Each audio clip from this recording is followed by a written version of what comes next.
A dark Christmas Eve night, 2008.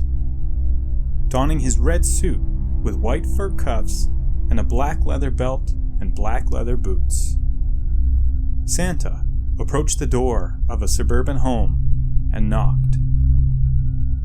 A large family gathering was in full swing inside, full with young children yelling, "Santa, Santa," as he approached the door. As the door opens, it reveals Santa holding an enormous gift-wrapped present. The man in the Santa suit is Bruce Pardo, and he comes bearing gifts. Did you know I'm utterly insane? Reports that have been made by credible observers of relatively incredible things. What an excellent day for an exorcism. Be afraid. Be very afraid. I am the devil, and I am here to do the devil's work. Whatever you do, don't fall asleep.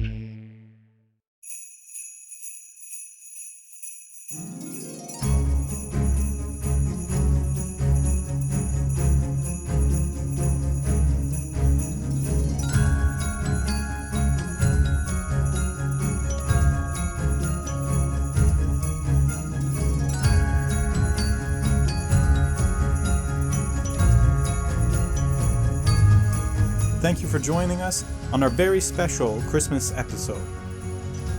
Happy holidays, Merry Christmas, Happy Hanukkah, Merry whatever you celebrate, and I hope that you have a wonderful, joyous holiday season and an amazing, wonderful New Year.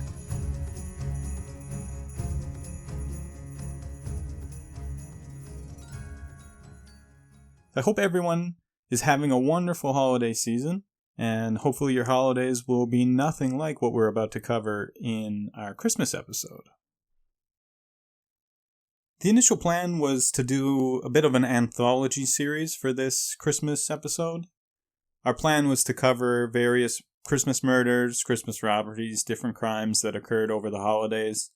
However, after doing some research into the subject that we're going to be covering today, I just got really fascinated, and I ended up going down a really deep, dark rabbit hole about familicide, killing your partners or your children, your family members. I was really intrigued by some of the statistics and the psychology behind why individuals commit mass murders, and that ultimately leads us to our topic today, which is Bruce Pardo, the Santa Slayer, or the man who committed the acts of the Covina Massacre. Before we dive in here, I just want to give everyone a friendly reminder that this is a true crime episode. We will be talking about some grisly details in the case, and, you know, with the subject of killing your own family members, especially around Christmas, I feel like it's a tender time. This time of year. And that's why I really wanted to dive into this, and that's why I really wanted to explore the idea of killing your family members.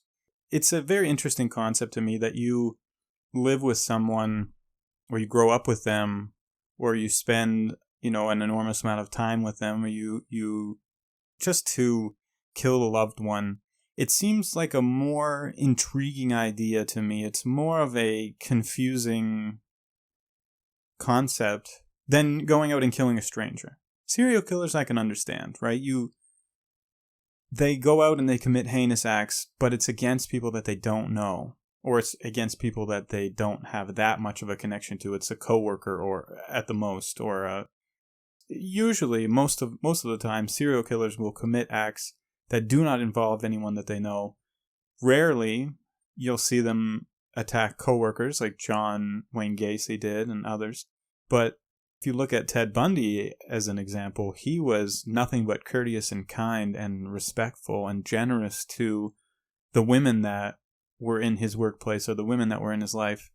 But then he would go out and commit heinous acts of rape and necrophilia and murder. And the idea of committing those acts against people that you know, against people that you have a connection with, people that are in your life, people that you've that you may have even told them you love them. Shared experiences with them, you shared laughs, you shared joy, sorrow, and ultimately you're the last person they see at the end of their life. And I don't know. You know, some people will be a little bit disturbed by the subject matter that we're about to cover. So I will advise anyone who's listening, if you're not already disturbed by what I've said, then, you know, please continue listening. But if you are disturbed by what I've said, then you probably won't enjoy what's to come. As usual, in the description of this episode, I have included links to mental health helplines. I encourage you to reach out to somebody if you're going through a mental health crisis. And, you know, a lot of people are really fascinated with these true crime stories and these serial killer stories, just as I am and the rest of the team. You know, that's why we're making these, is more for people who are really intrigued and really fascinated by the idea of serial killers or true crime stories. So if this is not your scene, there is plenty of stuff in the archives that is not grisly, that is not gruesome. And I encourage you to go back in the archives and take a listen, because we have some really, really interesting episodes from the past that do not have anything to do with true crime. And we will have more episodes in the future that do not have true crime, but I'm on a bit of a true crime spree here. Ooh, is that on the nose? I'm on a roll. We'll go with that. Without further ado, let's dive in here. I'm about to play something that might be a little disturbing. It's a clip from the 911 call that Bruce Pardo's ex-wife, Sylvia, it's Sylvia's sister, who's on the phone. And some of you may find it disturbing, but I think it's important that we really get a full picture of the carnage and the chaos that Bruce Pardo caused. Please come immediately. Who's in your house? Immediately. Ma'am, is the guy in your house right now? We're having 2 houses down on the cookie section. Okay. Ma'am, hold on. Is he at your house? Yes, he's constantly shooting. What do you think his name is, Bruce? His name is Bruce Pardo. Okay, and who is he to you guys? Excuse me? Who is he to you? He's my ex-brother-in-law. They're going through a divorce right now. Okay. With my sister. Hold on 1 second, okay? I don't know who else is alive. I know, ma'am. Just stay on the phone with me, okay? My whole family, there's 30 people, 25 people. I know. It's okay. The officers are there. They're trying to get to you guys, okay? He came in through the entrance of the door, and there's a Santa Claus suit, and I didn't see them when he shot. I heard the shots, and they were like poppers, and I wasn't sure what it was, so everyone started panicking and running, so we all dove under the dining room. Some of us dove, some of us left. I don't know. Bruce Pardo, a software engineer in California. He worked for the ITT Corporation, also known as the International Telephone and Telegraph. I think they're ITT Inc. now. I think they've changed the name. The company produces specialty components for the aerospace, transportation, energy, and industrial markets. ITT was founded in 1920, and it was a direct competitor to AT&T. Interesting side note, the second T in AT&T stands for telegraph. ITT is a big company, so Bruce was making a good living, around $120,000 a year. Mid-30s, Bruce fathered a child, Matthew, with his then-girlfriend, Elena Lucano. One day, Elena went out to go shopping, leaving their 1-year-old son in the care of Bruce. When Bruce wasn't paying attention, or he wasn't around, the child crawled out of an open door and fell into the swimming pool in their backyard. Bruce realized that the son was nowhere to be found, and when he finally found his son floating in the pool, he pulled him out and found out the child, was unresponsive. When Elena returned, she was greeted by a frantic, sobbing Bruce, and together they brought the child into the ER. Thankfully, Matthew was revived and flown to a children's hospital, And obviously, with the accident, Bruce obviously felt guilty. And Elena even said later that he was immensely overcome with grief. Eventually, the doctors discovered that because of oxygen deprivation, Matthew would spend his whole life in a wheelchair. Everyone said that Bruce and his relationship with Elena fell apart after this. And after Bruce and Elena split up, she took him to court to help pay for Matthew's $350,000 medical bills, but he wanted nothing to do with either of them again. After this, after he settled up with the medical bill, after he paid for he was forced to, after they went to court and he paid for the medical bills, he never saw his son again. So I've been in relationships before where I certainly regret certain things in the relationship, either something I've said or something they've said, something that occurred between myself and my partners, but I've never ever tried to completely erase the history I've had with someone. Maybe I don't want to remember it, maybe I try to forget it, at least certain parts of certain relationships, but I've never tried to erase someone from my past. Bruce went so far as to actually pretend that their relationship never happened, that he had never met these people. He blocked off his ex-girlfriend and his son, and he actually went so far as to just pretend that their relationship never existed. After about a year of pretending that he never was in this relationship and he did not have a son and none of this happened, he's been pretending for a year, he finally meets a woman named Sylvia. Now, he never told Sylvia about his previous relationship or the child because he completely abandoned this disabled son of his, and he abandoned his ex-girlfriend. And he wanted nothing to do with them, and he erased them from his past. Putting aside the fact that Bruce abandoned his child, friends and acquaintances said that Bruce was a friendly, likable guy, and that the couple, Sylvia and Bruce, seemed really, really genuinely happy. After going out on double dates, after all these successful trials of the relationship, Sylvia and Bruce get married. He's also got a dog around this time. He bought a dog after his ex-girlfriend and him broke up. Or, well, he just erased her from his life. But after they separated or broke up, he went out and got a dog, and he met Sylvia, and they got married, and they ended up where I believe that she moved into his home. It's important, though, the reason I bring this dog up, it's important to know that this dog was like the love of his life, more so than his ex-girlfriend, his son, or his future wife.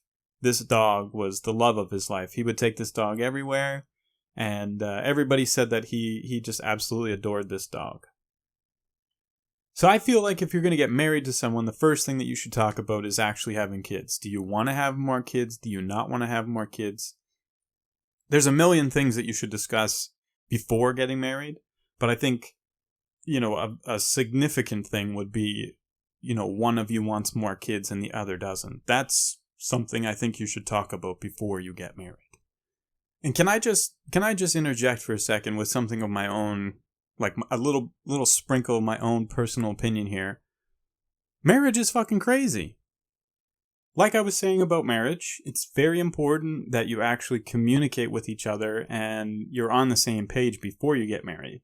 Because after they got married, Sylvia brought up the fact that she wanted another child, but Bruce did not. He wanted nothing to do with children.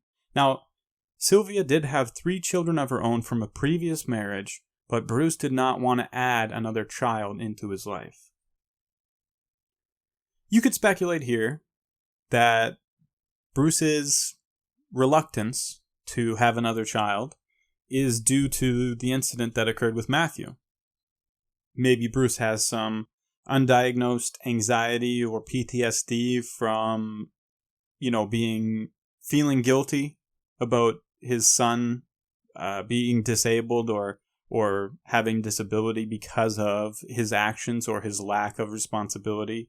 That would definitely give me some PTSD. That's my biggest fear. Even though Bruce makes 2 to 3 times as much as Sylvia, he refuses to help financially with Sylvia's 3 children from a previous marriage. So Bruce has this big house. He's got a ton of money from his decent job, right? Good paying job. Even though Bruce has a little bit of disposable income, even though Bruce has a good paying job, he still refuses to help Sylvia financially with her children, with the 3 children from the previous marriage. With all these issues going on in their relationship, Sylvia and Bruce, they stopped sharing a bedroom. Reportedly, they stopped having sex. They stopped sleeping together. And, ultimately they grew apart. How are you supposed to maintain a healthy relationship when you're not on the same page? It's impossible. You can't do it. Even if you're not on the same page, one of you needs to be willing to compromise, or both of you needs to be willing to compromise. And I feel like ultimately, if you're in a relationship with a woman who has 3 children and you're not interested in helping at all financially, I feel like you probably shouldn't have married her. You could come up with an agreement that Sylvia will work, right? And she will contribute as well. But instead, you just have this animosity in their relationship. I'm not trying to sympathize with Bruce or empathize with Bruce.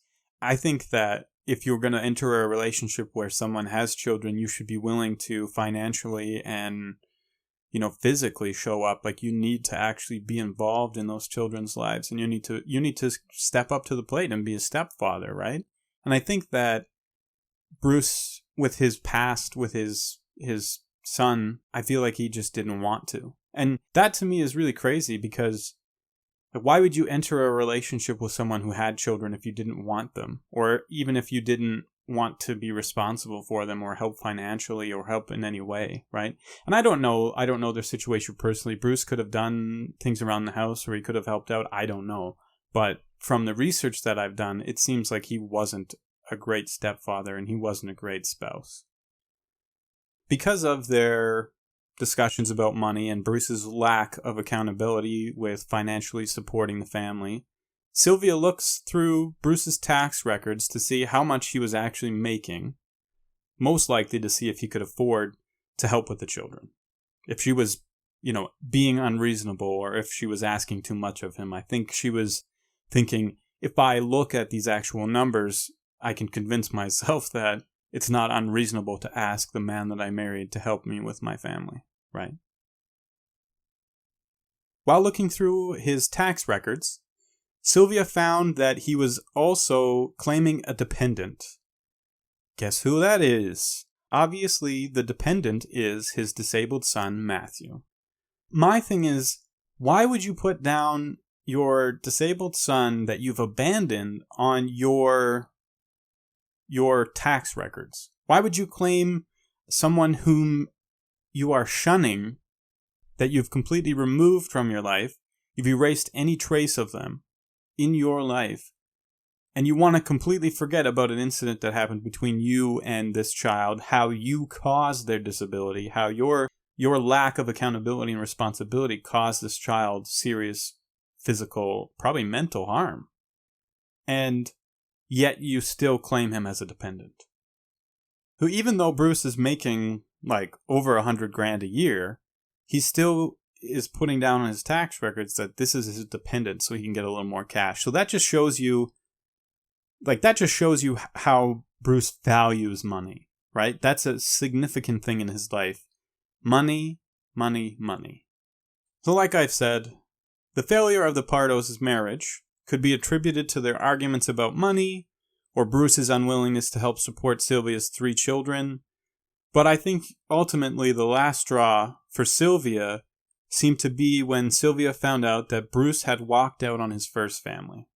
That would be a total mindfuck. The person that you married decides that he's going to walk out on his previous family, and you find out that he did this heinous thing where he was responsible for someone's for causing someone's illness or their disability, and he just completely abandoned them.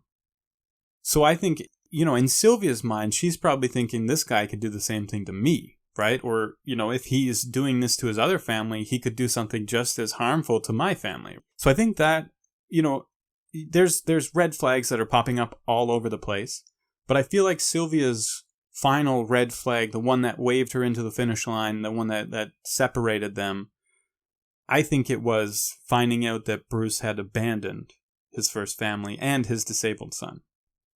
In March 2008, Sylvia filed for divorce. She sued him for alimony, and around this time, he also lost his job.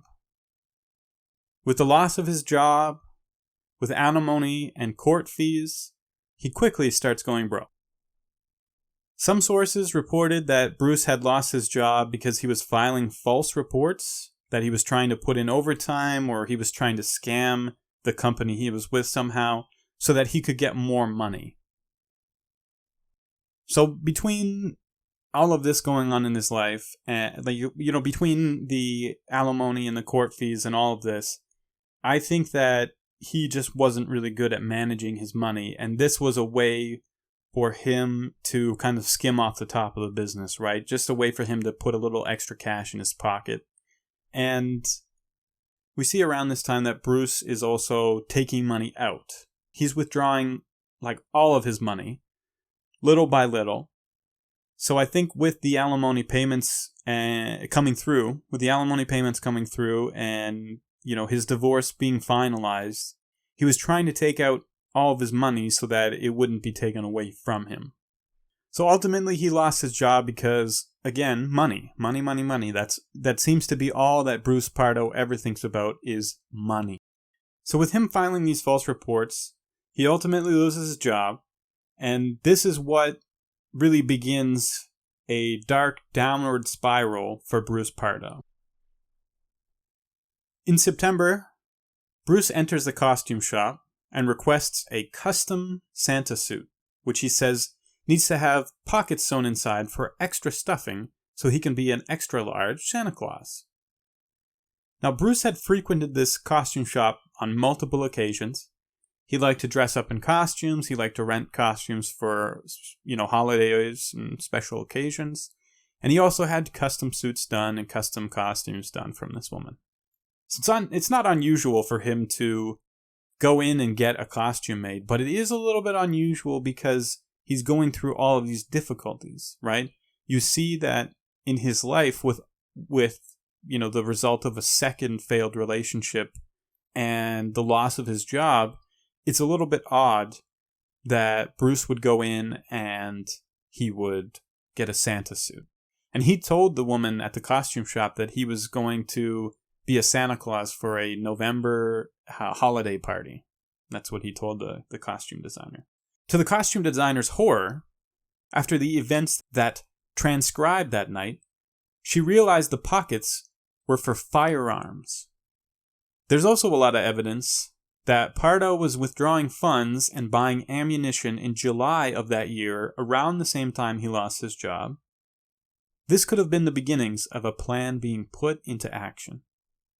As the divorce finalizes, the proceedings come to an end, and Bruce is ordered to pay $10,000 to Sylvia and to hand over his beloved family dog. Now, I don't want to sympathize with Bruce, because throughout all of this, it seems like he's an ass. People did say that he was a loving, happy-go-lucky, funny family kind of guy, that he was all around a great guy, and nobody ever expected this of him. But, doing some research, you can see that he wasn't the greatest man in the world. So even though Bruce had to hand over the 10 grand and he had to hand over the dog, he did get to keep the house and at least one vehicle. So he didn't lose everything. It wasn't like he was being robbed, right? Obviously, he's upset, and he doesn't think that it's justified that he has to give half of his money to Sylvia in the coming months, right, in alimony payments. Around this time, we see that Sylvia moves out of the Pardo home. She moves out of Bruce's house, and she moves in with her parents. she uses his money to go on fancy trips, to go on, gambling vacations, to, she has a brand new BMW. And Bruce is just sitting from the sidelines, and, he lost his job because he was trying to lie and get extra money so that he could pay for the alimony and that he would have money to pay for all of his bills. And you see that he doesn't have a job. He's drowning in debt. He can't make his alimony payments. And, he is watching Sylvia from the sidelines where she is seeing other people. She has these fancy trips. She's buying new things. She's living a comfortable life. And I believe at this time that she wasn't working and she was just living off of the alimony and supports that Bruce was giving her. I'm not trying to empathize with Bruce, and I'm not trying to side with him. I obviously don't think that his actions are justified, and I don't think that him even being an ass about having to pay alimony is justified. I just think that it's important that when we're looking at the case of the Covina Massacre, it's important to understand how the perpetrator felt. Because it doesn't justify his actions, and it won't make his actions right. But what it does is it allows you to enter his mindset and to actually put yourself into his shoes and see how he was feeling. And, I cannot stress this enough. I am not empathizing with Bruce Pardo at all. The Christmas Eve party on December 24th, 2008, at the Ortega's family home was unlike any other before. The adults were in the dining room playing poker, while the kids were in the back of the house playing video games. One of the Ortega's grandchildren, 17-year-old Michael, was upstairs on the computer. Dressed in his custom red and white Santa suit, with an enormous gift-wrapped present under his arm, Bruce approached the door of the Ortega's suburban home. With a full house and their Christmas party in full swing, 8-year-old Katrina Yusef-Polsky ran to greet Santa at the door. As she opened the door and approached Santa to embrace him, Bruce pulled out a handgun from inside his custom-made pockets and shot her in the face. Bruce then turned his attention towards the others in the room. The Ortega's son James, followed by his brother Charles, were both shot. Even after both men were shot, they both attempted to stop Bruce from continuing his heinous attack. After executing both men, Bruce then found a group hiding underneath the table where they had previously been playing poker.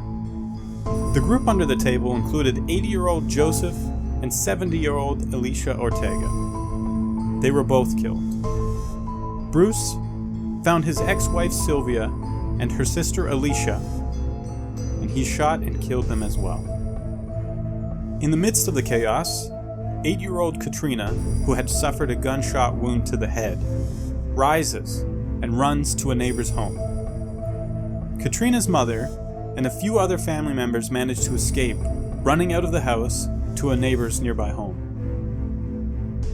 The next clip that we're about to show you is Katrina's mother calling 911 after she had just witnessed her daughter being shot in the face, and she's asking for paramedics and police officers to come and help them, as she frantically explains the chaotic situation inside her family home. Hello? Hi. Please come immediately. Who's in your house? Immediately. Ma'am, is the guy in your house right now? We're having 2 houses down on the Google site. Okay. Ma'am, hold on. Is he at your house? Yes, he's shooting. What do you think his name is, Bruce? His name is Bruce Pardo. Okay, and who is he to you guys? Excuse me? Who is he to you? He's my ex-brother-in-law. They're going through a divorce right now. Okay. With my sister. Hold on 1 second, okay? I don't know who else is alive. I know, ma'am. Just stay on the phone with me, okay? My whole family, there's 30 people, 25 people. I know. It's okay. The officers are there. They're trying to get to you guys, okay? He came in through the entrance of the door, and there's a Santa Claus suit, and I didn't see from when he shot, I heard the shots, and there were like poppers, and I wasn't sure what it was, so everyone started panicking and running, so we all dove under the dining room. Some of us dove, some of us left. I don't know. My daughter's been shot. She was shot in the face on the side, and she's bleeding. I know. I let the officers know. The officers are making sure it's safe for the paramedics. I need a bandage, please. Witnesses reported that as Bruce Pardo walked through the house, he stood over his victims, executing them at close range. As bodies lay strewn across the floor, Pardo put down his guns and finally unwrapped the enormous present he had brought with him. Inside the present was a homemade flamethrower on a trolley. With the help of the homemade flamethrower and 18 gallons of racing fuel, he torched the house, burning the bodies inside beyond recognition. The ensuing house fire soared 50 feet in the air, and it took 80 firemen over an hour and a half to extinguish. As I said before, Sylvia's nephew Michael was upstairs on the computer. The fire trapped him upstairs, killing him. Another member of the family was also upstairs, but she survived by jumping out of the home's second-story window. When she fell to the ground, she broke her ankle. In total, Bruce injured 3 people and killed 9 others, including Sylvia, her mother and father, her nephew, both brothers, and their wives were all killed. In the ensuing violence and chaos, Bruce had injured himself. In his efforts to burn down the family home, his homemade flamethrower backfired. He suffered 2nd and 3rd degree burns on his arms and legs. He's using racing fuel, which burns incredibly hot, and the type of fuel that he was using actually burns, but it doesn't leave a flame. It burns so hot that you can't even see it. Although the heat from the burning racing fuel melted his Santa suit to his body, he peeled the suit off of his skin and changed his clothes. Bruce had bought tickets for an Air Canada flight, but the burns he had suffered in the blaze made him change his plans, and instead he drove 30 miles to his brother's home. Although his brother wasn't home, he broke in, and police later found his body and $17,000 strapped to his leg and chest. Pardo had apparently died from a self-inflicted gunshot wound to the head. I think at this point, Bruce knew that his ingenious plan had failed.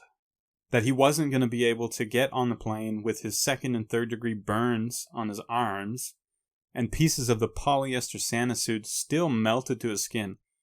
He realized he's not going to be able to escape or flee to Canada or even flee the country, and he decided that this was the way out, that he was going to put a gun to his head and pull the trigger. That was how he was going to go out. I think it's a little shameful that, he chickened out.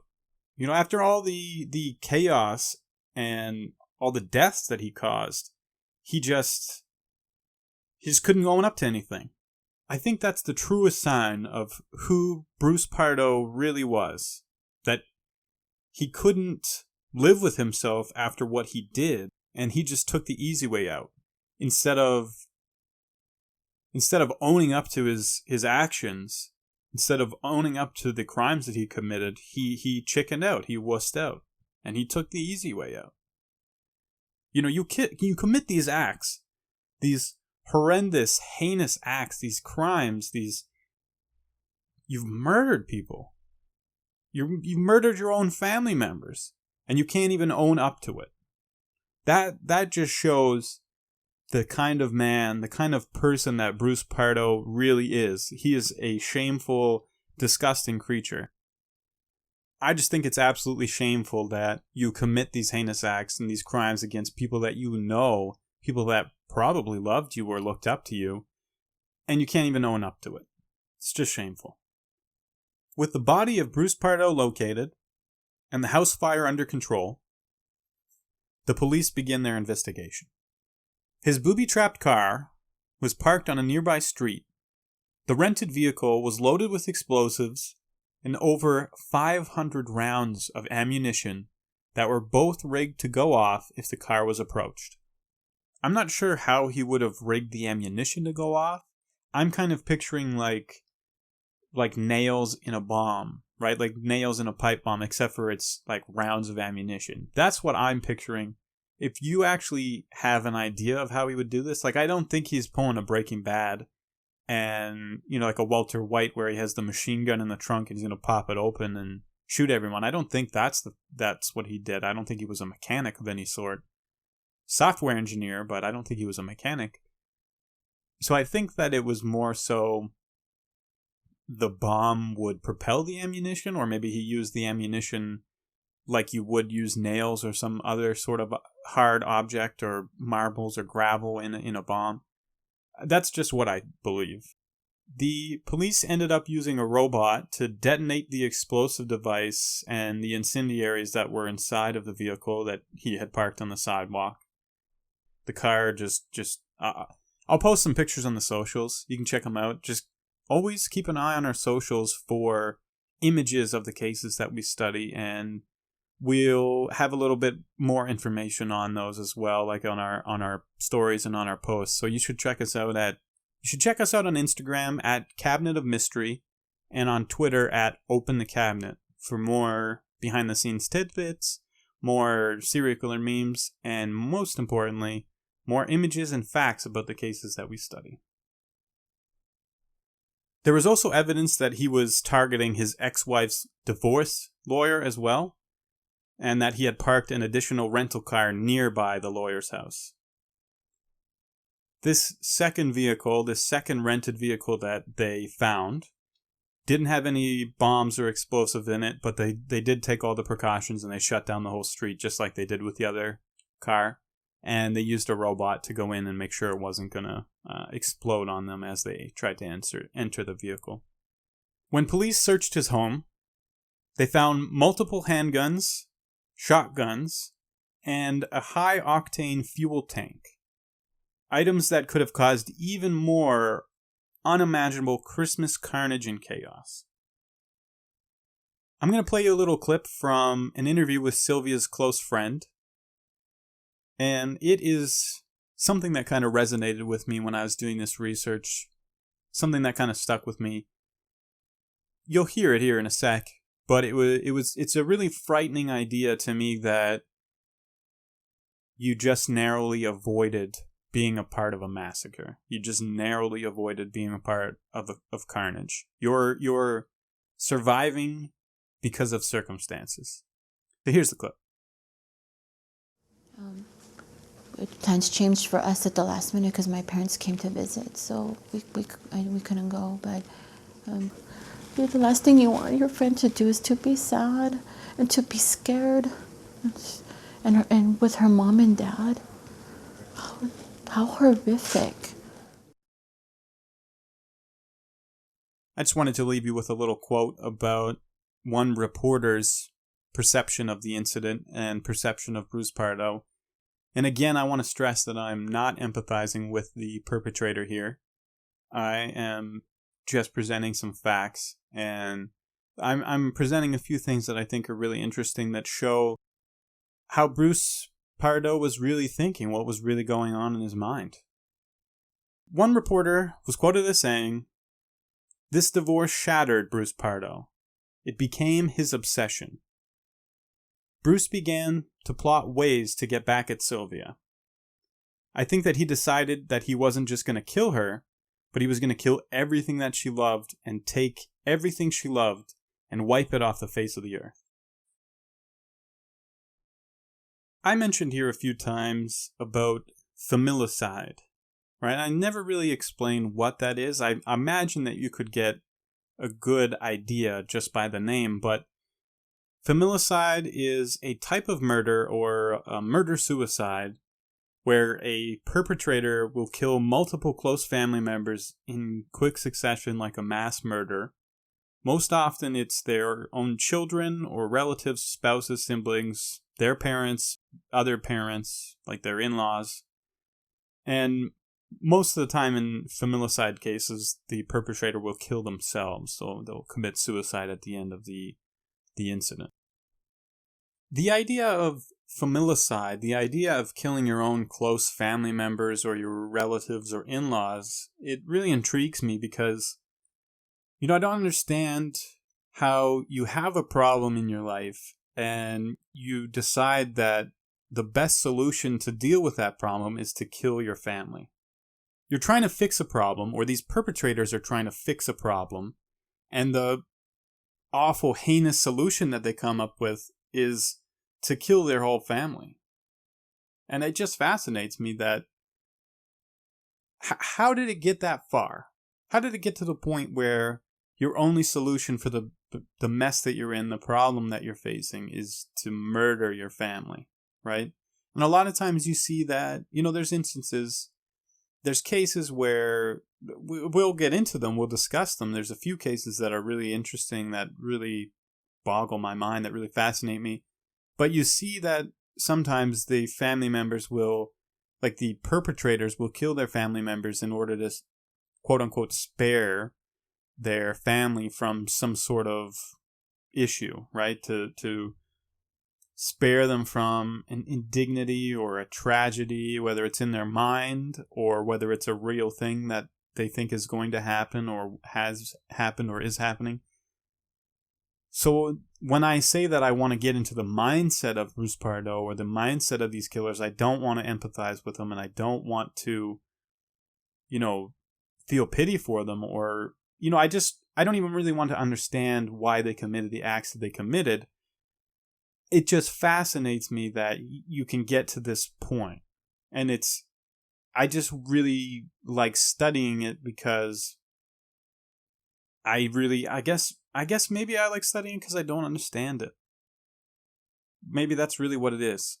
It's just that I don't understand how you can let something go this far, how you can not come up with a better solution than to murder everybody you know. It just boggles my mind. After doing a bit of research on familicide and Christmas murders and Christmas killings, I've kind of come to the conclusion that the main catalyst for a lot of these family annihilating cases, they seem to have a financial basis. They seem to have some sort of financial problem in their life. And these men, there's this stigma in society. There's this societal expectation that people are working hard and they're making money. And I think it's more so on men, not to be biased here, but I think that in society, men are viewed as the breadwinners, right? We're viewed as the money makers. It's not necessarily true. Maybe it's a little sexist to say that, but I think that our society still has all these stigmas where it's a patriarchal society and it's a capitalist society, and money really makes the world go round. And I think that a lot of these familicide cases, maybe half of them, maybe less, but probably around half, they all have some sort of financial issue that is the catalyst. And these men think that by murdering their families or killing their family, that they will be removing their family from horrendous guilt. You see that these individuals, when they're at their breaking point, when they have a lot of debt and they think that there's no way out, that they will commit these acts because they think they're sparing their family from seeing their guilt. You see that these men they're ashamed, right? It's this male ego, this male sensitivity, this toxic masculinity that society puts on a lot of men. And I mean, I am speaking, in the case of men, because a lot of perpetrators of family annihilation and familicide are men. You do see that some women go through postpartum depression or some sort of psychotic break where they do murder their infants or their family members. But the majority of the cases that are violent are men. And I think that it really has to do with this stigma in society that men need to make money. And if you don't make money, if you don't have tons of money, if you're going broke or your house is being foreclosed or you're about to be evicted. I feel like when people get to that point, they feel like there's no way to turn and they feel immense shame and guilt. And I try to interject my own personal thoughts on these cases, and I try not to overshare, but in this situation where, not the familicide, not the murder, not the violence, but in the situation of society shaming you for not making a steady, heavy income, that's something that I personally can relate to. A lot of you don't know this. Some of you do. If you're regular listeners, if you're a friend or a fan of mine for a long time, before I started this podcast, you would check out my art or my clothing line or whatever. You know that I suffer from a disability.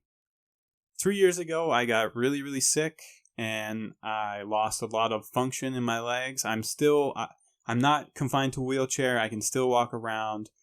I'm very fortunate that I'm able-bodied enough that I'm able to walk around, but it's extremely painful. My disability isn't really recognized in Canada.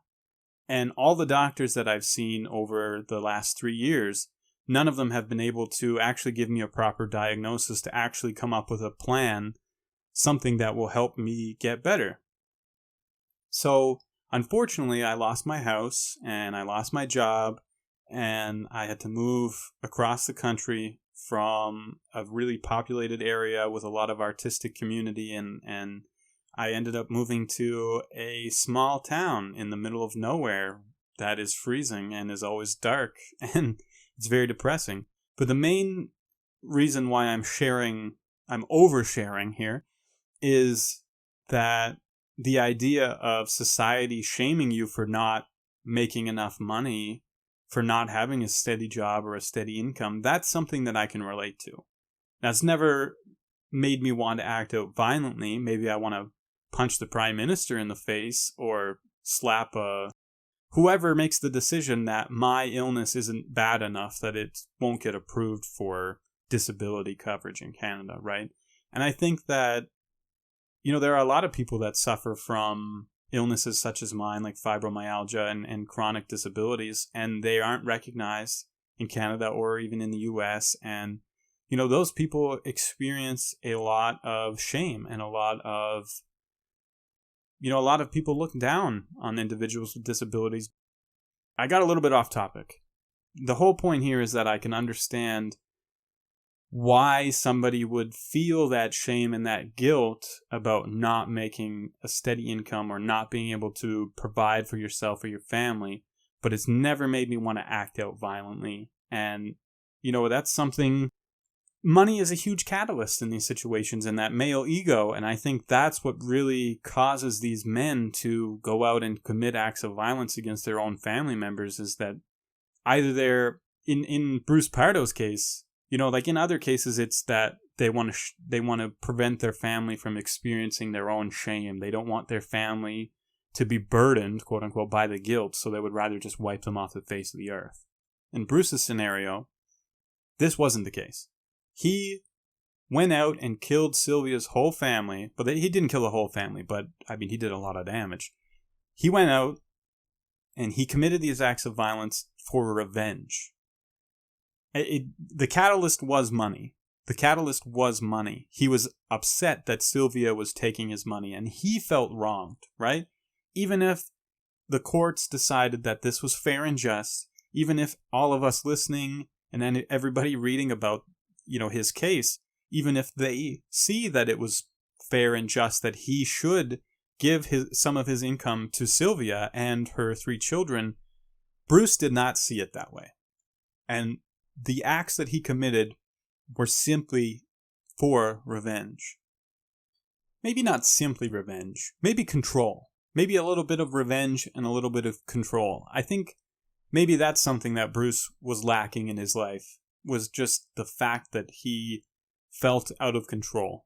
And the fact that he felt like he was being taken advantage of, even though I don't believe that he was. But he definitely felt that, and he wanted to be in control, and he wanted to get revenge, and he really wanted Sylvia to suffer. And he wanted to, like that reporter said, not only get rid of Sylvia, but completely destroy her family and wipe out everything that she loved and cared about.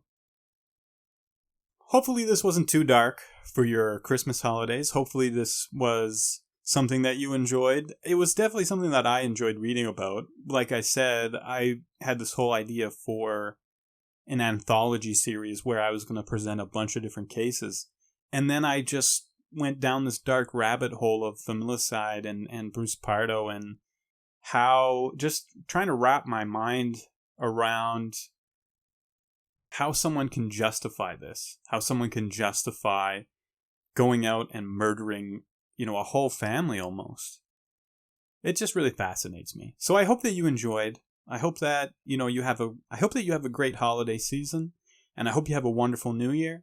We have got some amazing, incredible stories coming up, some about true crime, some about aliens, some about unexplained disappearances. So we have got tons of great content coming up, and we have some great content in the archives. So if you like what you heard today, you should definitely check us out in the future, because we have some amazing episodes coming up. But while you're waiting, go back in our archives. We have a bunch of great episodes about ghosts and banshees and aliens, and we got it all, man. Whatever you want. If you want us to cover something, if you want your favorite case, your favorite unexplained disappearance, your favorite Satanist cult, anything you want that has to do with spooky and freaky, you let me know.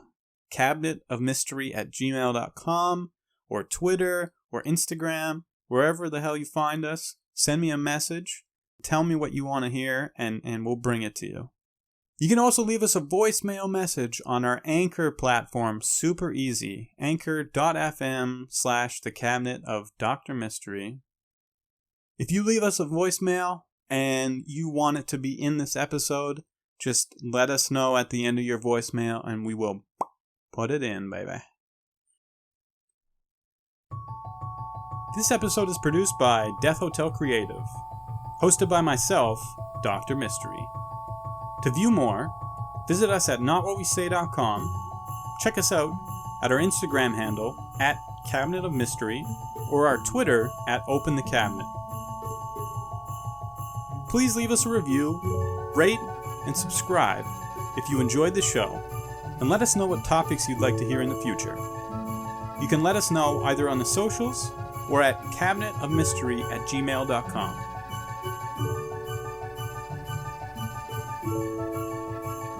If you want to leave us a voicemail message, check out anchor.fm/Cabinet of Mystery. Thank you so much for listening. Happy holidays, and please subscribe, rate, and review for more episodes of The Cabinet of Dr. Mystery.